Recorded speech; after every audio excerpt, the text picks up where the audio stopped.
resistance takes on many different forms. So we've seen, you know, the traditional forms of protest. We've seen the protests, the sit-ins, people on the streets.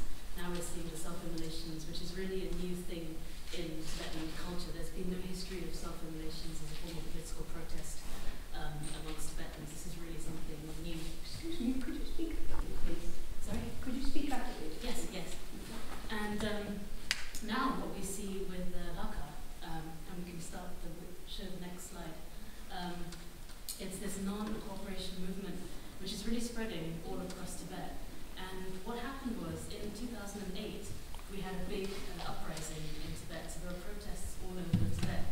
And ever since 2008 finished, everything seemed to go quiet in Tibet, and then we didn't hear really of more protests because everything had been cracked down on so much by the Chinese government.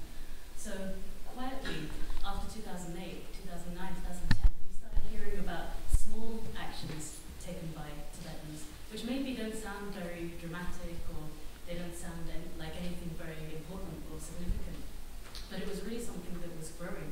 So we have this White Wednesday, that's what Lhakar means, it means White Wednesday. And you have people asserting their Tibetan identity every Wednesday in sort of very conventional ways, but doing it very deliberately. So, as Pamela was saying, buy things from Tibetan shops, go to Tibetan restaurants to eat Tibetan food. And also something that Amilka mentioned, the gradual eradication of Tibetan language, where Tibetans don't know how to speak Tibetan, or they speak Tibetan, but they mix in all kinds of foreign words. They might mix in Chinese words, or even here outside of Tibet, when we're speaking Tibetan, we often mix English words until we don't really know what the Tibetan word was. So this kind of really deliberate sort of, you know, thinking about Tibetan identity, what can we do to, how can we assert our Tibetan identity, started after 2008.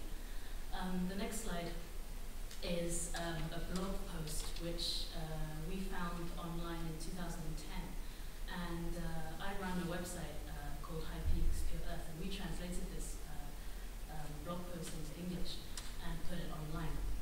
And this blog post reads sort of like a manifesto. It says, this is what Lhakar means, this is what you can do every Wednesday, and sort of lists about, I think it listed like 6 or 7 suggestions, you know, speak Tibetan with your friends, eat Tibetan food.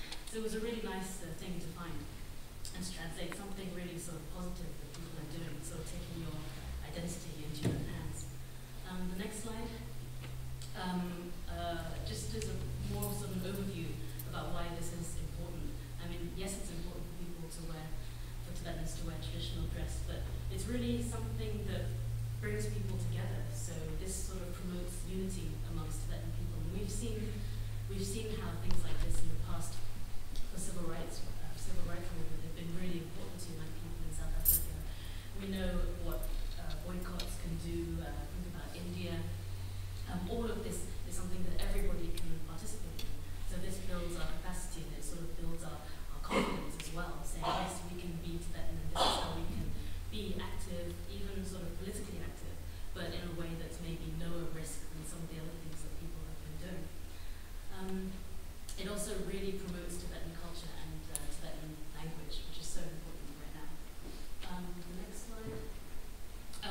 Technology is playing a big part in this, because I don't know if you know, but with the iPhones, you have Tibetan inbuilt as a language in your iPhone or in your iPad, so you can just select what language you want. So people now, whereas in the past it would have been almost impossible to write text messages or to read Tibetan websites on your phone, now you can do it really easily.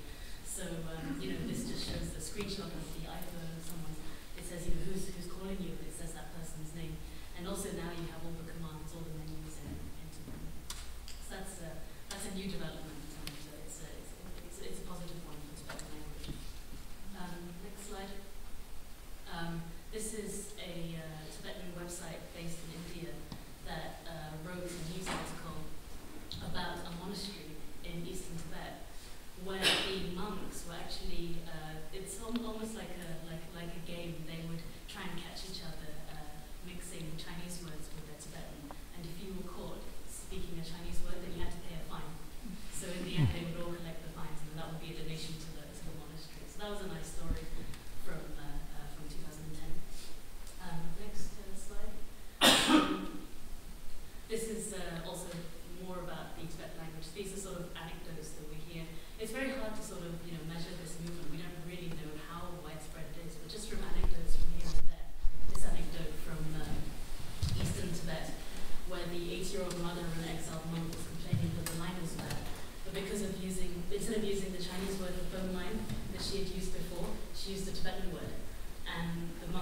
really surprised, asking, saying, why are you suddenly saying the Tibetan word, whereas in the past you'd always say the Chinese word. And then she said, oh no, these days if I use the Chinese words, then people think I'm a bad Tibetan. So it's really this new kind of awareness about, the language and speaking pure Tibetan. There was a sort of an initiative in eastern Tibet that started a couple of years ago, where one particular monastery, one particular abbot, really concerned about Tibetan language, started actually giving out free dictionaries to everybody in the community. So it's more in a bid to educate people, for people to educate themselves. Next slide is another anecdote from another part of eastern Tibet, where they said that if you go to this particular restaurant and you want to have noodles and you say the Chinese word for noodles, you don't get served. Basically, your food will never come. If you go and you use the Tibetan word for noodles, then you get served straight away. That's a nice anecdote. There's also young Tibetans on Twitter, and they're writing things about how they've maybe changed their lifestyle a little bit. This one's from 2010. This is actually from Lhasa. So the other examples were from eastern Tibet. This one's from Lhasa. And this is also in line with the evidence of this Lhakar movement, which was sort of growing rapidly in 2010, especially since the Tibetan New Year. And so this young student, he says that since Tibetan New Year, I've developed a good habit because I'm using Tibetan now when I say phone numbers. And in my workplace, we're all staff Tibetan, we speak Tibetan amongst each other. And also, I go to the traditional part of Lhasa, and I go there to have the noodles. And I go to the traditional tea house, and I have Tibetan noodles there. I drink sweet tea. So it's really a sort of celebration of all things Tibetan. And this thing about the phone numbers is really important, because when I've been traveling in Tibet, and when you meet Tibetans from Tibet, they always, whenever they say numbers, they always start saying the Chinese words. And now this has totally changed. People are so aware of it. They really start using Tibetan, which is really great to see. And we also do it. If I had to say a phone number, I could say it so quickly in English. Now I have to really stop and think. I'm like, okay, what's the Tibetan word for zero? And I have to remember. But it's really good. The language is becoming really lively, and it's kind of cool to use Tibetan again. We have so many new sort of young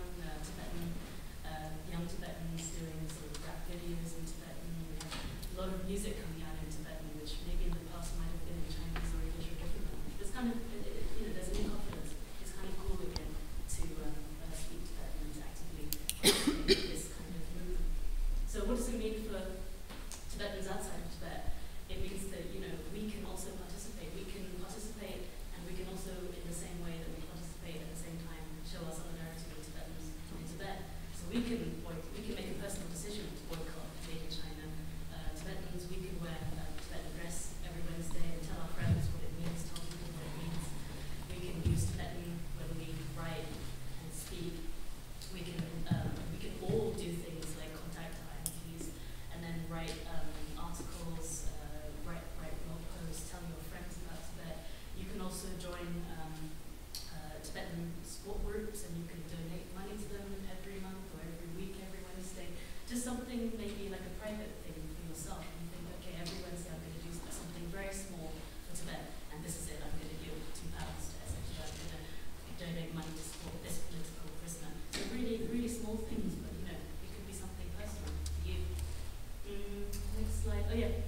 So this is an initiative that started last year, and it's a group of young Tibetans, mostly students, who are outside of Tibet, so they might be in America, or I know Pamiyoko is also part of this group.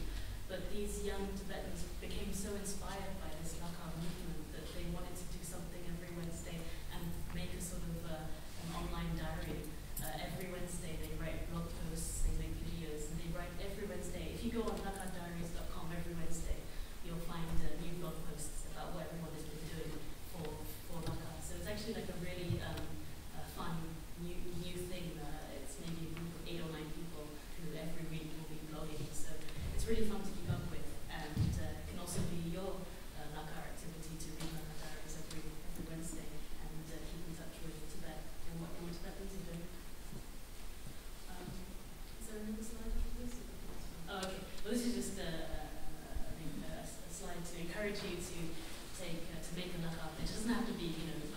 there is a website, lhakar.org, on which you can make your pledge. But it can also just be something, private, something that you feel like, or just to think about Tibet every Wednesday, or remember something about Tibet.